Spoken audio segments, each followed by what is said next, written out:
We're back again today with more talking about cooking meat and going to the grill and having some fun that way. Last time we talked about steaks, and we talked about a lot of the proteins in muscle, whether that's actin or myosin, and we talked about the different temperatures you need to cook meat to get to different doneness of your steak and how those different doneness correspond directly with the proteins that you unfold. And so, if we want a rare steak, we are going to cook it just so that we unfold the arms of myosin. And if we want a medium steak, we have to unfold those arms and also the body of myosin. And if we want a well done steak, we have to unfold actin too. So steaks are nice and they're great, but we're going to talk about a different class of meats today. We're going to talk about meats that require a long cooking time. And that long time is what's really key here. We're going to talk about long cooking times. And these can include roasts, they can include ribs, brisket, all sorts of things. There are all sorts of different cuts of meat that require a really long cooking time. And we're going to talk about the reasons for why that is today and how we can approach cooking these types of meats. So, like we do every time, we need to take a look at the structure of our food, what that chemical structure looks like, what that molecular structure looks like. And so we're going to zoom in a little bit more to our muscle and think a bit more about it. Here I have a picture of a muscle coming right off of a bone and right off of the tendon.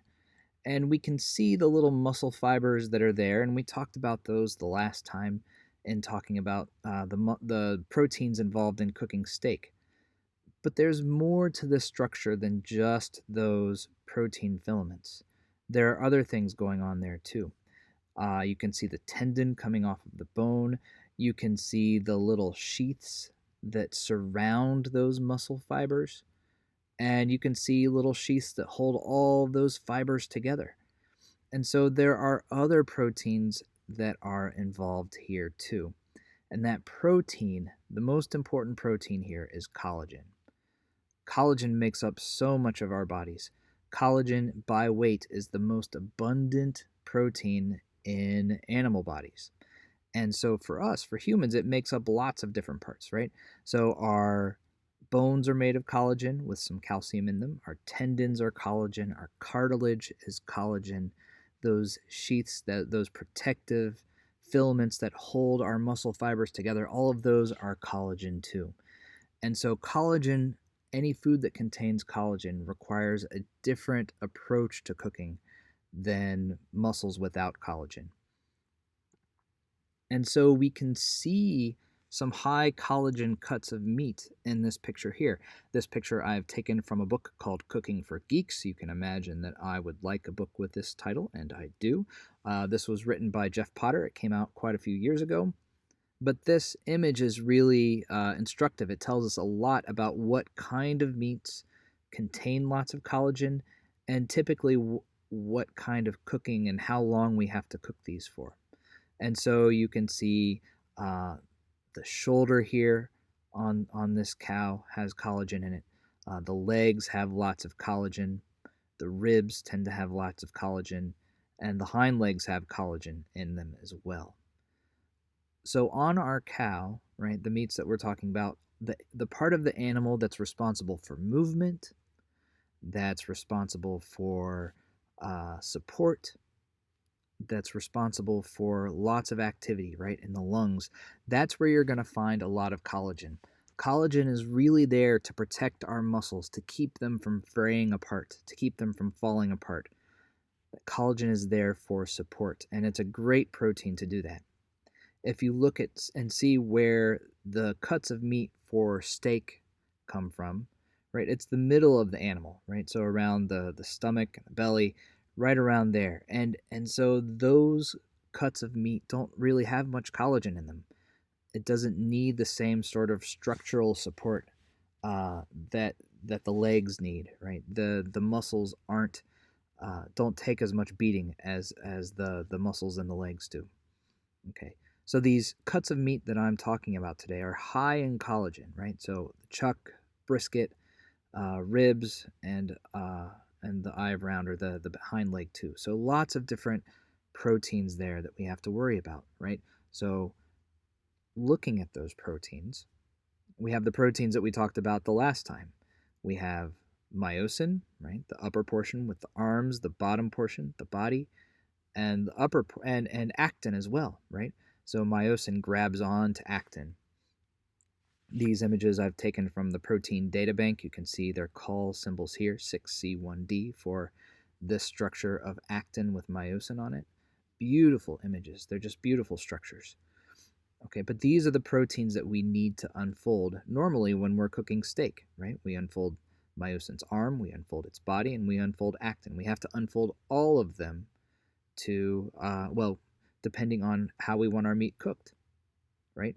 One of the important things here to note is time. We didn't talk a lot about time in the last lecture.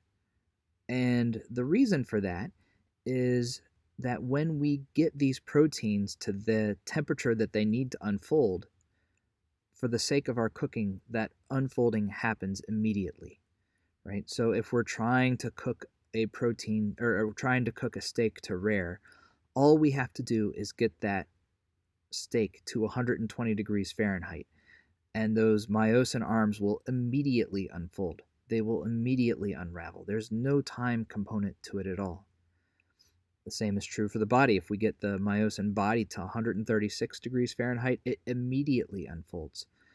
And the same is true for actin. When we get actin to 150 degrees Fahrenheit, it immediately unfolds. And so these things happen where time doesn't really matter for the way we cook things, right? There is some time associated, milliseconds, fractions of a second, that don't really come into play when we're cooking our food. For someone like me, if I were studying this in the lab, there is a time scale involved. Like, I can study very short time scales, but we don't have to do that while we're cooking. Collagen, on the other hand, you can see the structure for collagen over on the right-hand side.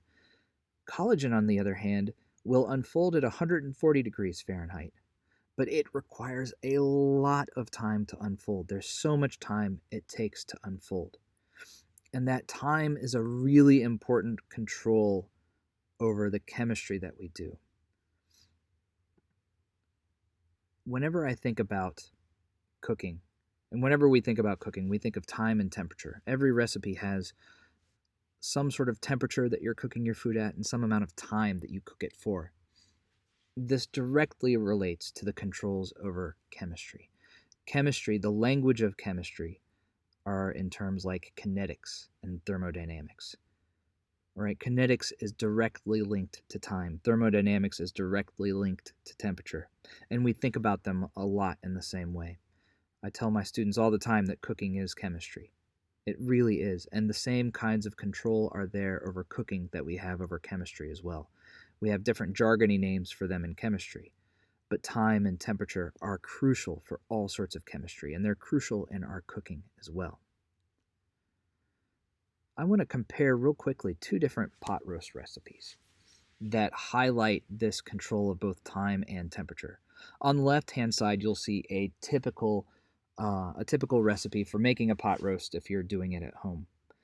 The business end of this, the important part of this, is that we have to cook our pot roast at about 350 degrees Fahrenheit until it's fork tender, or about 3 hours.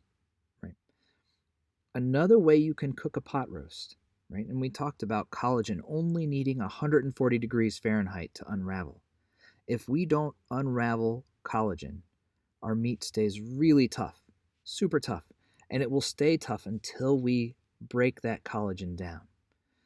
And we can do that in a typical recipe, 350 for 3 hours, or we can do it at a much more controlled temperature, at 140 degrees. I said before that collagen only needs 140 degrees to unfold.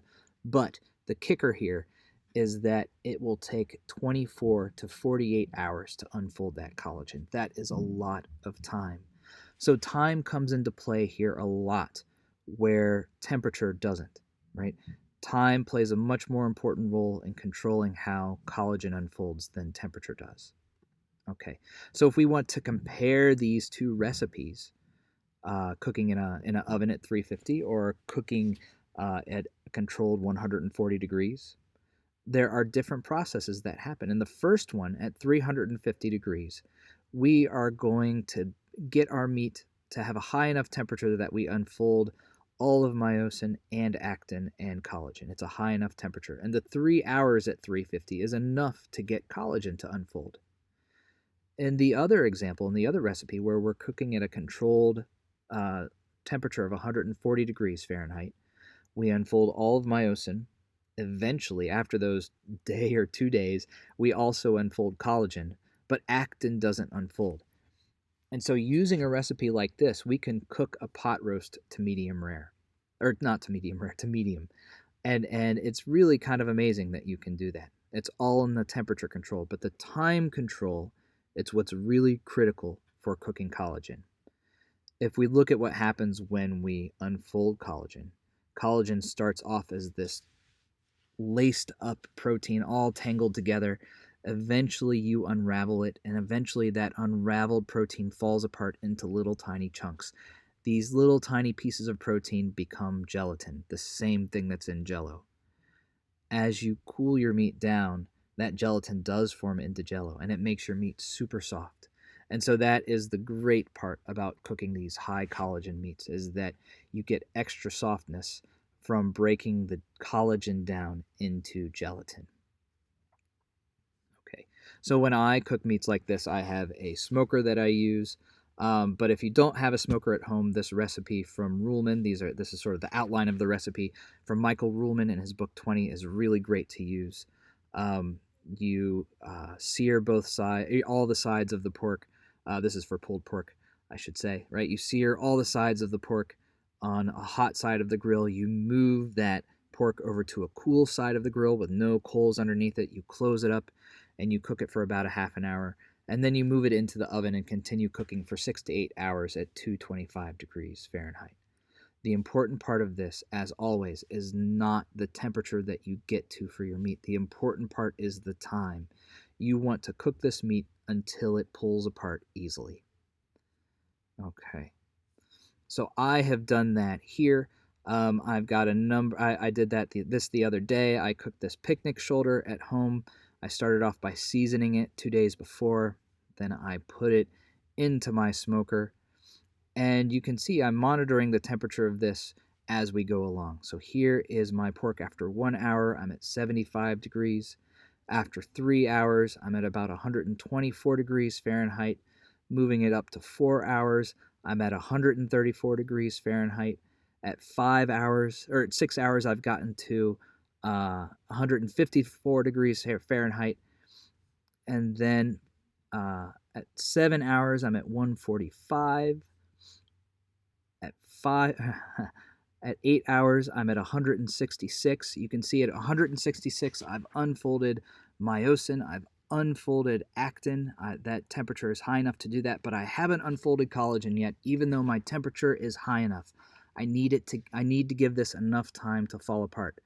And so I test my meat by pulling at it. And once it pulls apart, once it shreds like it's doing here at 9.5 hours, then I know my meat is ready to serve. And so that's the real important thing here as we're making our roast, or making, in this case, pulled pork, is you want to cook your meat long enough so that it falls apart, not to temperature like we did with steak. All right, so thanks again for listening in. Any questions, any comments, feel free to reach out. Thanks a lot, everybody. Hope everyone is safe and well.